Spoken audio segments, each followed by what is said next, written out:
Okay, today we're going to talk about how to dilute your essential oils. So I'm going to put my gloves on.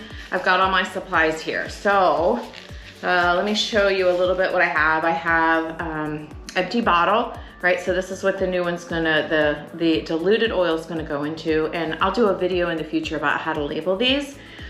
I actually have the essential oil that I want to dilute. And this is, we're gonna work with marjoram.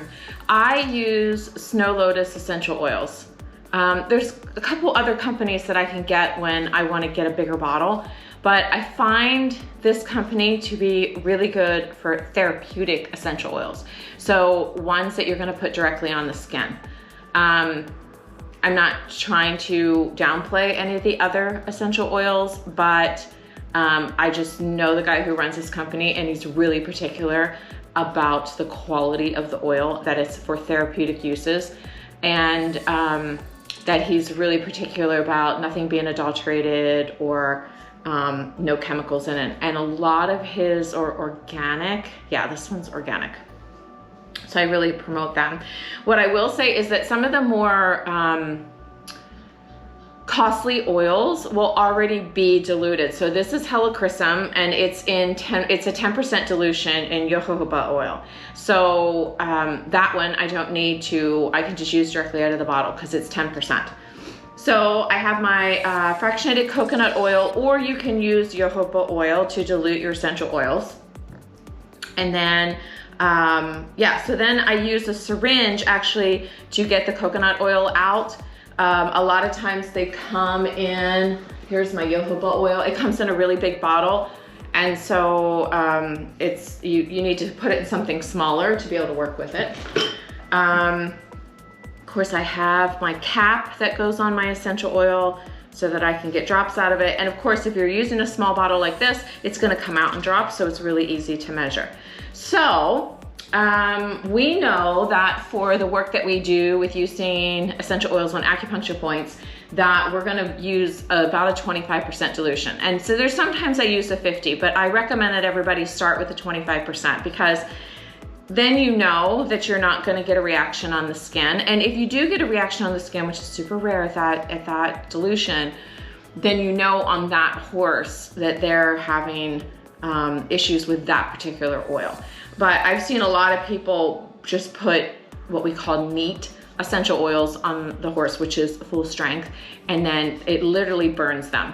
Meaning you'll come back a week later and there'll be like no hair in that spot, and it will have like burned off and crusted over and peeled off, and it's like not good. So you really wanna make sure that you're using diluted essential oils. If you want my dilution chart, I'll be happy to share that with you. So check a link below. If this is on YouTube, there'll definitely be a link below. Any other platform, I'll try and figure out how to put a link below that. Okay, so it's pretty straightforward.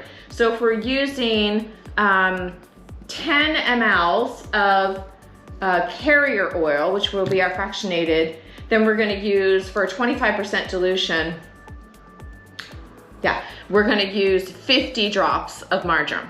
If you're using a smaller bottle like this is a 5 ml bottle, then you're gonna use 5 mLs of your carrier, and you're gonna use 25 drops of your essential oil, okay? So let's get started. I just wear gloves because I feel like it keeps everything cleaner. I have a little clean area here to protect my table in case I spill anything. So it just kind of makes it. And so if you have a clean syringe, then it has the ml markers on it. So like I have a little 3 ml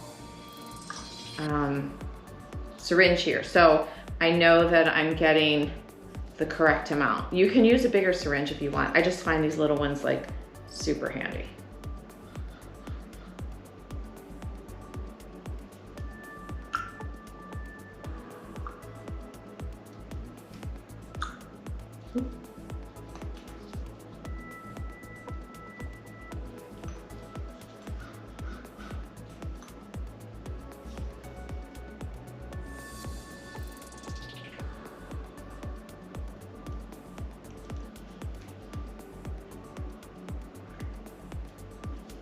Okay.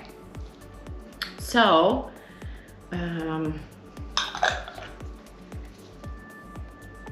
you don't want it all the way to the top.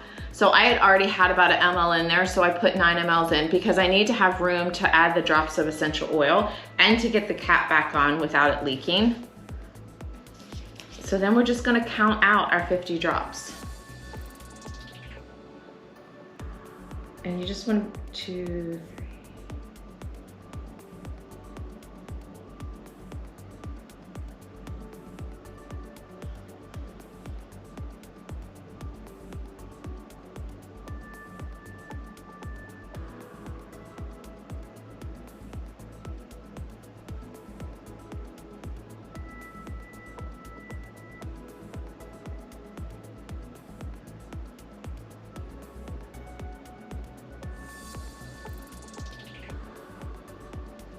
okay.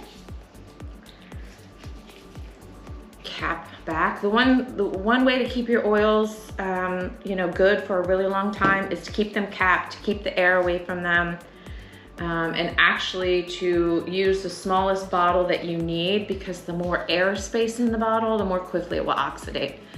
So then I just shake it up and it's ready to use. So that is a 25% solution of marjoram.